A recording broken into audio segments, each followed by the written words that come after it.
Hello everyone, welcome to Apps Tutorials. Today we are going to dive into a practical lecture of image tag in HTML. Here is the required output on the browser. We are going to code something which will produce this output on the browser screen. So let's get started with our editor.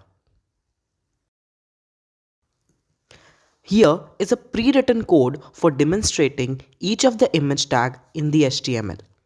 Let's understand each of these lines one by one. In the last lecture, we have already learned that the image tag is used to insert the images on the web page. In this code, I have inserted the images on the web page using the various units of measurement. As you can see that in the first image tag, I have not declared the height and width attributes of the image tag. As a result, the image on the browser screen will be of its own original size. In the second and third image tag, I have declared the image tag along with the height and width attributes with different units of measurements. First is pixels and second is percentage. You must be wondering what the difference between the two is. I will show you the difference when we will explore the output on the browser screen.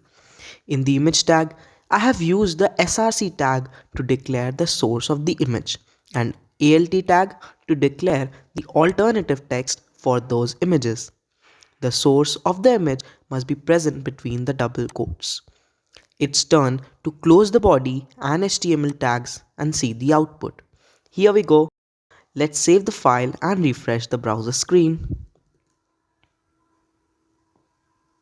So here are our three images.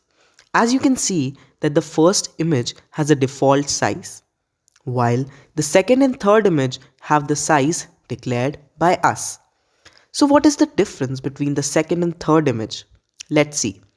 As you can see that when I am resizing the browser screen, the first and second image remain fixed in size, whereas the third image is changing the width according to the width of screen. As we have set the image width to 50% of the size of the screen, the image becomes smaller and bigger as per the screen size. This becomes really important when you are coding the website for multiple devices because you never know how much the screen size of the user's device is. Using the fluid measurements help us avoid such things which make users uncomfortable while scrolling a website. Here is the output of our code on the browser screen. I hope you have enjoyed coding along with me and learned to build the basic structure of the web page. In the next video, we will learn coding of the anchor tag in HTML. Thank you. Click the subscribe button to stay updated with all our recent videos. Thank you.